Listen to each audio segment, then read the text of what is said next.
Welcome and thank you for joining our In Conversation session today to mark and celebrate Black History Month. My name is Farad and I am the Diversity and Inclusion Manager, and I'm really happy to introduce our keynote speaker, Patrick. However, I will pass you over to Christine, who is the Chair of Equality and Diversity Committee, and she will also be chairing today's session. So thank you. Thanks, Farad, and hello, everyone. I hope everybody can hear me. Well, welcome to the session. And on behalf of the Equality and Diversity Committee, thank you very much for taking the time to join and to listen to our speaker today. Particular thanks to him, Patrick Johnson, who is joining us from the University of Law in Manchester. So it's October, it's Black History Month, and as you all know, I'm sure this is the month that we celebrate, we learn more about Black culture, Black history.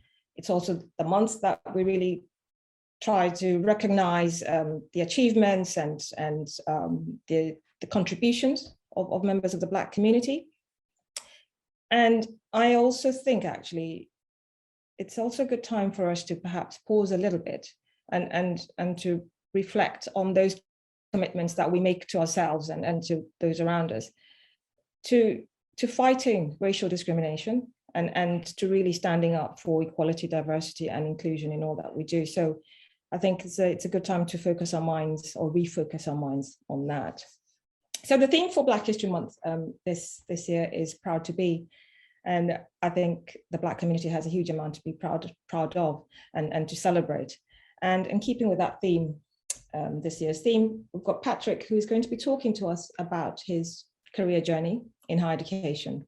And in his talk, Patrick will also be reflecting on changes to equality, diversity, and inclusion in higher education over the last 10 years.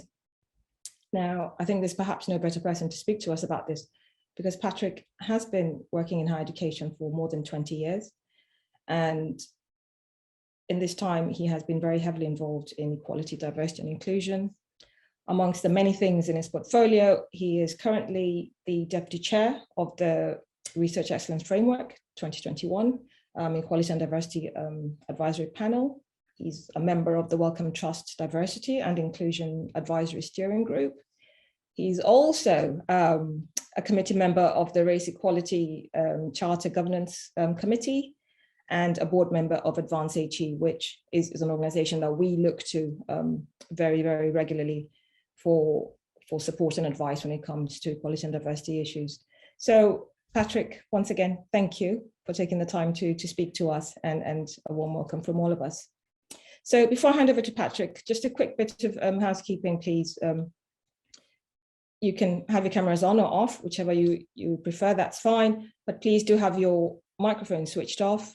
If during the talk you'd like to make any comments or to say something or to endorse something that's being said, please do feel free to use the chat function. We will have time for a question and answer session at the very end after the talk, so please hold on to any specific questions up until that point. So that's enough from me. Patrick, I'll hand over to you. That's great. Thank you very much, Christina. It's a real pleasure to be here this afternoon. What I will do is just, if you bear with me, I will share my screen and we can get started. Oh, sorry. Let's just see if I can, there we go.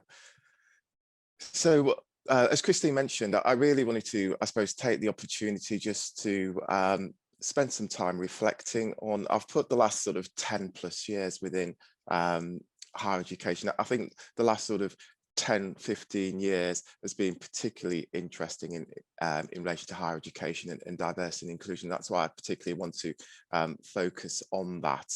And really, I suppose, spend some time having a look at that journey, not just myself, but also the higher education sector as it's gone through, thinking about higher education and what diversity and inclusion means to it. I suppose rather than starting at the beginning, I want to perhaps think about things more close to home. So the last sort of 18 months or so has been a particularly, I think, challenging time for higher education and society as a whole. And that's particularly, I think it came to a head back in May 2020 in terms of the Black Lives Matter movement following the murder of George Floyd in America. And certainly the UK saw a lot of outpouring in terms of support for the Black community. And this is an illustration. This is actually a collection of photos from Manchester, where it was, whereas at the time at the University of Manchester, staff there, but also members of the community coming together to sort of show their support for the Black Lives Matter movement. And I think for me, I wanted to start here because in my sort of 20 plus years within higher education, I think the last sort of 12, 18 months has probably been the most that we've discussed race equality in higher education and the importance of looking at and opening up and talking about race equality within higher education. So I think it's quite important to perhaps start at this point. And the government also, lots of higher education institutions responded to this, and yourselves may have actually put out a statement in support of the Black community in terms of Black Lives Matter, etc. So there was a lot there in terms of higher education and support and other political organisations. I think one of the things that for the community, what they were less happy with, it was great in terms of support, but was in terms of it felt like a lot of rhetoric and a lot of empty statements, and what people wanted to see was real action. And I suppose Boris Johnson and the government actually looked at putting together a report, and there was a race and ethnic disparities report that he had commissioned, and there was a whole unit that produced this report. And I suppose it didn't really have the desired outcome for me that was intended from it, because what it talked about was it said diverse UK hailed over narrowing the race gap. So the review basically said that Britain was a model in terms of race equality for other countries to follow. It said that we've really gone past the stage where we need to be discussing as much as we do in terms of racism and discrimination, and actually other countries should be looking to us in terms of what we're doing. And I think that sort of approach that was taken really overshadowed the whole report and what it was trying to do. So all it did really was anger a lot of people who worked on this agenda across the UK, and it basically just made that a number of people wanted it to be scrapped and didn't take it seriously, and which was a shame, because actually on balance, if you looked at the report, there were lots of really useful information and guidance within it that I think organisations, including higher education, could have taken on and moved forward on. But I think it was discredited in terms of what I would say government interference in terms of the approach and how they packaged the review and how they made it look. So that's where we are now. In terms of, I suppose, just going back and thinking about where I started from coming into higher education, specifically looking at equality, diversity and inclusion. And I suppose looking back in terms of my first role was head of EDI within the University of Manchester. That's where I really started work as a equality and diversity practitioner. But I suppose when I first started, there was no real engagement with equality, diversity and inclusion. It was very much about legal compliance and ensuring that we were complying with the law, and that was the main thing that the institution was interested in. So I spent a lot of time actually going knocking on doors and speaking to various academics and also professional services colleagues, trying to engage them in a conversation about diversity and inclusion. I think that was quite a struggle early on, but what actually helped was the strengthening of equality laws, and particularly within the public sector. And what we saw was a lot more traction being given in terms of universities having to take equality, diversity and inclusion seriously. And what they had to do, going back to 2006, they had to publish an equality scheme. So this was, to start with, it was a disability equality scheme. And it was really looking at your institution. So looking at your university and looking at your data, talking to your staff, talking to your students, and finding out what the issues were and developing an action plan to address the issues that you found. In 2007, then there was a gender equality scheme where there was a similar thing, and in 2008 came a race equality scheme. So this was great for me because what it did was it gave me an opportunity to actually go out, and for people needing to listen to me, because this was in terms of legal compliance, in terms of having to set up network groups, so staff network groups, having conversations with them about the issues that they faced across the institution, and then looking at what we could do to address it. So I think going forward from 2008 really started to develop in terms of better knowledge and discussion and interaction about diversity and inclusion work. And it was around this sort of time where a lot of organizations, including the Department for Education, started to look a bit more closely and scrutinize all the data that they had by different protected characteristics. And one of those was particularly looking at attainment of students within higher education. So in 2007, I actually remember attending this launch of this report by Brock and Nichols, which talked about if you belong to a visible minority, you are more likely to perform less well than a white student in higher education. So he talks about despite for controlling for other factors which impact on attainment. So whether you're talking about the type of school attended, your entry qualifications, your socioeconomic background, all of those things were taken into account. And once you took those factors into account and you controlled for them, they still found that ethnicity was a statistically significant difference in terms of explaining attainment. So there were students from Black, Asian and minority ethnic backgrounds who were not achieving at the same rate as their white peers, although they came from similar backgrounds. So this was a real eye-opener for, I think, the higher education sector when it was first introduced, but no one could believe it.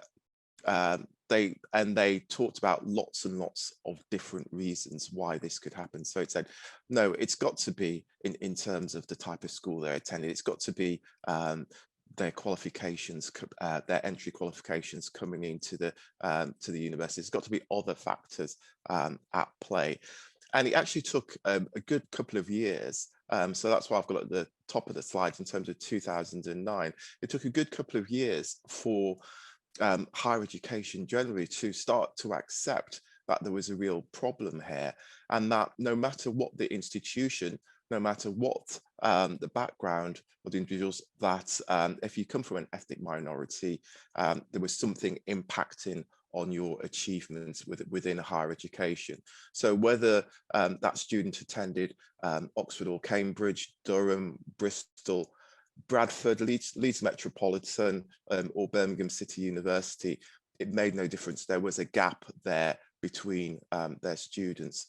So for me, that was a real issue that we needed to look at within higher education, and something that I spent a number of years trying to work on. And it was a problem because it was not just about students not achieving a first or a 2-1, but it was the impact of that as well. So if you went to a major graduate recruiter and you were looking just to apply to them, they were seeking a minimum of a 2-1 to do that. So there were a number of students who couldn't even apply to these major graduate recruiters. So there's a real issue there going back to 2009. And I would say we're now in 2021 and that issue is still there.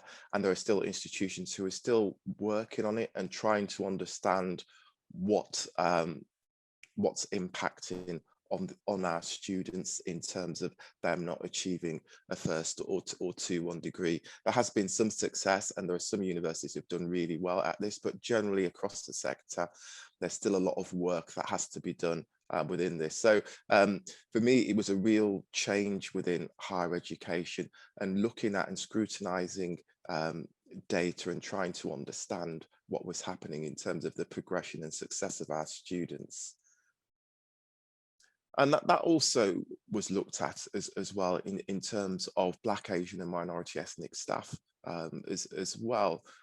We could see a real disparity in terms of the students that were within the higher education community and the staff, and particularly those within senior positions. And there was a real disconnect between those within senior positions. And we saw this for a range of different areas. It wasn't just about ethnicity. We also saw it within gender as well. So certainly the figures there just gives you an idea in terms of the number of professors. And you can see one of the things I think that's happened over the last 10 years as well is also disaggregating the data and really looking and trying to scrutinize and understand what's happening as well. So rather than just talking about Black, Asian and minority ethnic staff as one homogenous group, it's understanding that there are different experiences between different ethnic groups. And it's breaking that down and really looking at individual ethnic group experiences within higher education.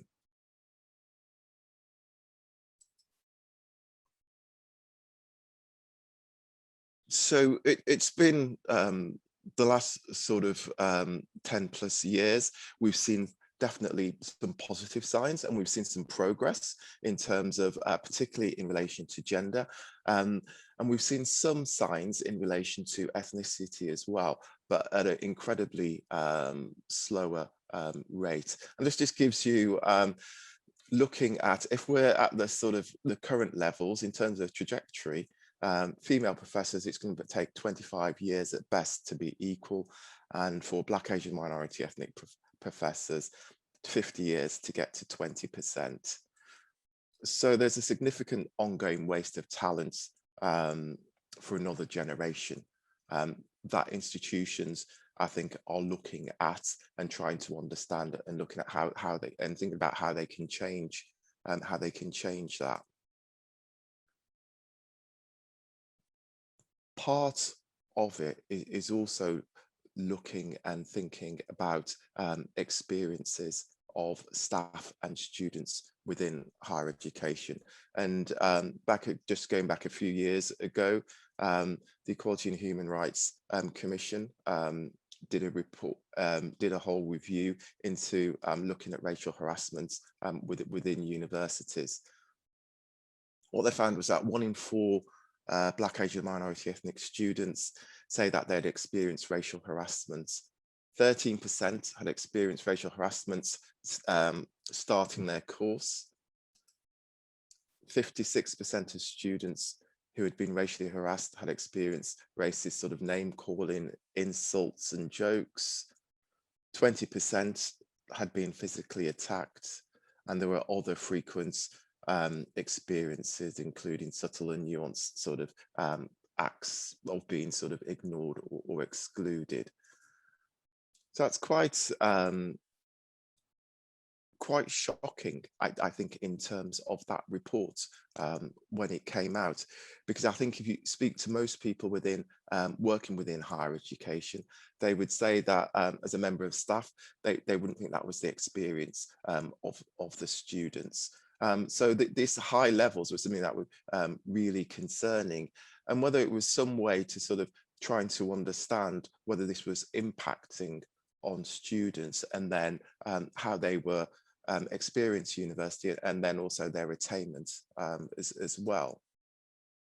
But we also found that within the sort of staff body as well.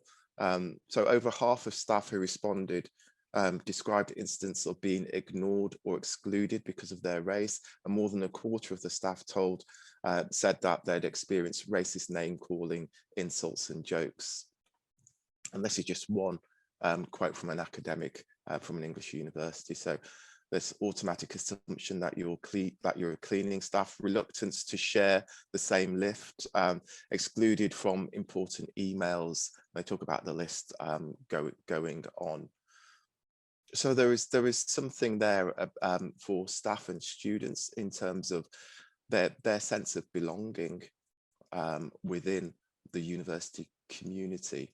As I say, some of this then impacts in terms of when they're thinking about their attainment or the progression of staff within higher education.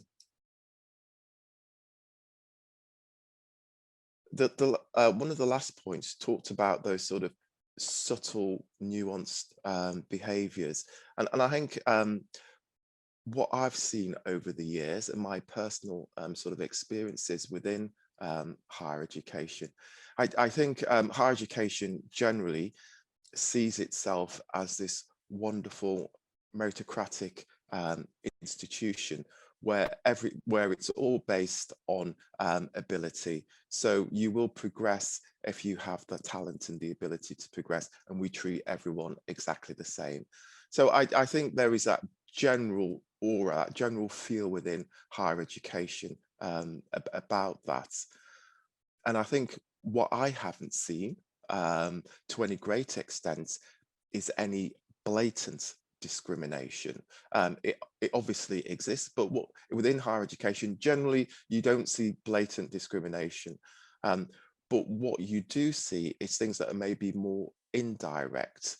And Microaggressions talks about these sort of subtle behaviors. It talks about where sort of verbal, non-verbal behaviors that communicate this sort of negative, hostile, derogatory messages directed at a sort of marginalized group. So it says they are statements often unintentional that make those affected by them uncomfortable about an aspect of their identity. I did actually have a video that I wanted to show you, but unfortunately there is something wrong with my my computer that it doesn't allow me to, the sound doesn't work in terms of you hearing it. But it described this YouTube video, and you can look at it in your own time. I would recommend looking at just searching for microaggressions and mosquito, and this YouTube video will come up. And it just talks about microaggressions. Some people describe it as 1,000 paper cuts.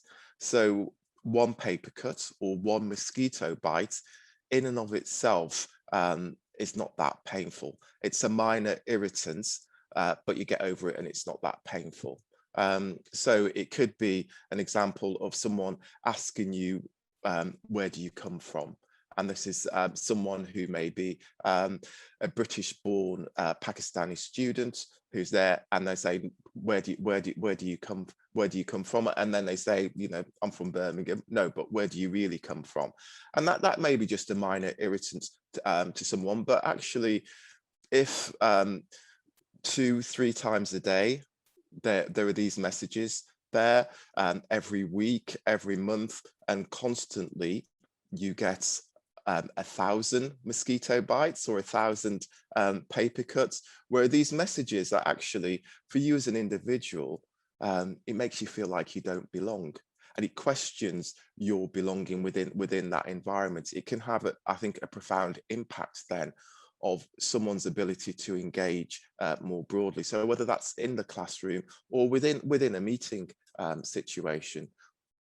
I've attended a senior meeting where I've walked into the meeting and I've had someone ask me about where the refreshments are, expecting me to be bringing the teas and coffees in rather than actually being a member of that meeting. So there are little things like that where people are not meaning anything by it. They're not trying to be discriminatory or anything, but actually you can get a sense of the impact it has on that person in terms of them feeling like they belong within that environment, and it impacts on then how they participate within the meeting or within the classroom. So microaggressions is something I think that is really important, that experienced by a number of people every day, and something I think we should be aware of. So thinking about those sort of micro aggressions, looking at the data that I mentioned and the experiences of staff and students, is there something about the sort of structural, cultural, or the wider academic environment that gives rise to sort of practices and expectations that reinforce inequalities? And I think that's something that's really critical for me. It's looking, as I say, there are things that where I don't think people are being deliberate and they wanting to be discriminatory, but there are things that are happening within the environment that may give rise to those that reinforce inequalities that we need to be aware of as well. And that's certainly something that I've seen over the years. And I suppose this for me helps to sort of makes you have a look at it in a bit more detail. So the same as sort of beauty is in the eye of the beholder, I've put here fairness is in the eye of the beholder. And you can see that the person who is setting the exam is saying that I'm setting a sort of a fair selection for everyone who is here in this space. You all do exactly the same exam, so the best person will do the best within that situation. And so the test is that you've all got to climb the tree. So as we know, there'll be some within that space who will be able to climb the tree really well. But actually, is it a fair selection test? So who's designing the test? Who is making the rules that then define what good looks like? And for me, that's a critical thing that I've seen over the years. It's about who is actually defining the rules, who is setting the tests, who's recruiting, and how they're recruiting. That's making a difference, because what we're seeing is that there is an inequality in terms of the decisions that are being taken. I'll just have to excuse me while I just try and skip over that next. That was another video I wanted to show you, which talks very much about privilege and looking at privilege. And this probably gives a good idea about this. Is for anyone who knows Grayson Perry. I really like Grayson Perry. He's an artist, he's a writer and also a broadcaster as well. And he does a lot where he talks about prejudice and discrimination in a range of different places. And he's come up with this, and I'll just give you a moment just to have a look at the different aspects of this. But he talks about default man and the sort of the action figure that he's created.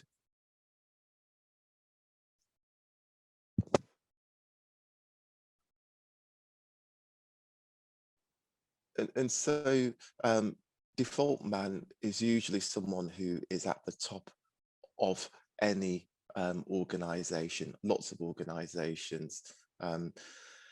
They tend to, one of the issues tends to be they all look the same.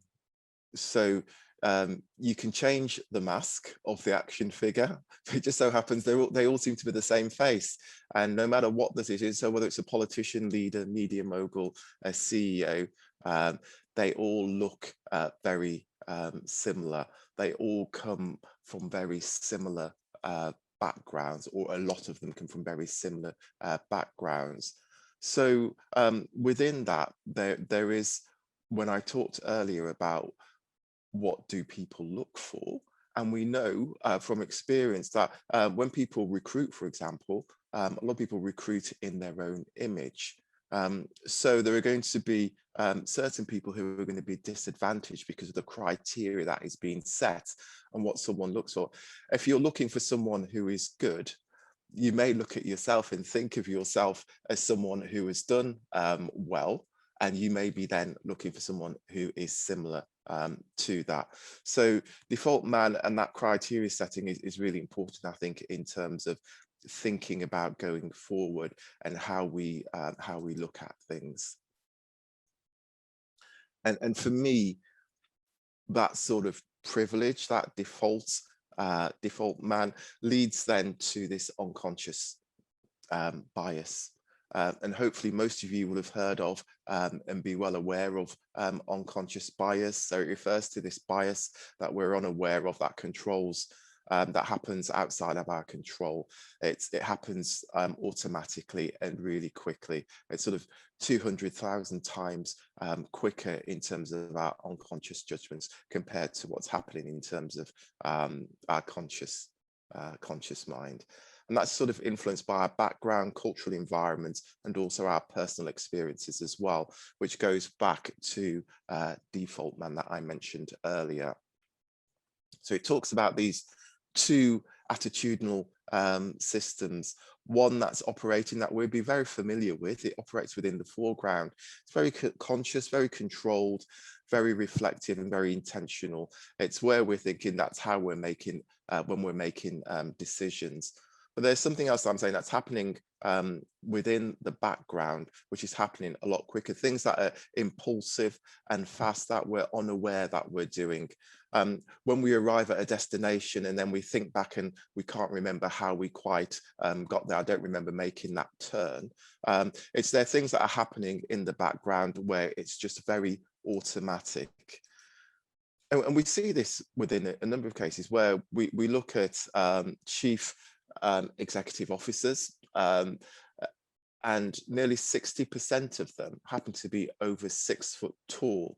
If we look within the United States, I think there's only about 14% of the population that's over 6 foot tall, and yet there's 60% of CEOs, and more than 36% are over 6 foot 2 inches tall. So there's something about height that shows in terms of strength and also positions of power, and that may link back to masculinity within there as well. And something that US presidents are nearly always above average height. You look back and the majority of them will be 6 foot or 6 foot plus. Only a few will be very slightly shorter than that, but most of them are above, certainly above average height. But we also see that when we think about unconscious bias, we give employees lower performance evaluations solely because they're overweight. So there's a weight bias within there. Prescribe medical procedures to people more often just because of their race. And within the classroom, numerous research that's taken place where we call on boys more often than girls when they raise their hands within schools. So why is that? A teacher within a class is not deliberately trying to call on boys more than girls, but there's something that's happening unconsciously that they automatically go to call on the boy rather than the girl. Let's say over a period of time, these are all things that impact on individuals. And I'll give you probably just one other sort of real example about this. So this was some research that was done at Yale University. It was done a number of years ago, and it was done where they split a group into and put them into separate rooms, and they gave them each a task. So they said for group one, okay, who would you appoint to be chief of police? The woman is really well educated. She was top of her class, but she's not really that well known within the community. The man, he's really well known, he's loved within the community, but he's not well educated. They then went to the second group and they said exactly the same thing, but just reversed it. So for the man, really well educated, not known well within the community, and for the woman, really well known within the community, but not well educated. And then they got both groups back together and said, okay, so who would you appoint to be chief of police? Both, you know where I'm going to go with this. Both of the groups came back and said they'd appoint the man to be chief of police. When they were questioned why they would appoint the man, Group A would say, well, actually, being a pillar of the community, being well respected within the community is the most important thing to be chief of police. The other group saying, you need to be well educated, you need to understand things to be chief of police, and that's why we chose the man. So whichever way you look at it, they knew from the start that they wanted the man to be chief of police, and they found a way of confirming him to be the best candidate. And this is what happens within the sort of unconscious bias, and people are not, as I say, doing it deliberately, but there's something that's happening that we need to be aware of that makes us come to certain conclusions and make certain decisions. So what can we do as individuals about all these things? When we talk about privilege, we talk about microaggressions, we look at the data about attainment and about lack of progression for different groups. I think one of the first things that I've always wondered why someone didn't do something about that. And then I realized I am somebody, and I think that's quite important. I think we all have a role to play within this in terms of trying to understand what's happening within our own institutions, but within society in general, and how we can change things for the better. And some of that may be about thinking about how we take a walk in a colleague's or students' shoes. So how do we look at things from someone else's perspective is really important, and that helps us appreciate then where people are coming from and maybe why then they say or react in a certain way to particular things. And I think for us, one of the key ways we can do this is by being an ally.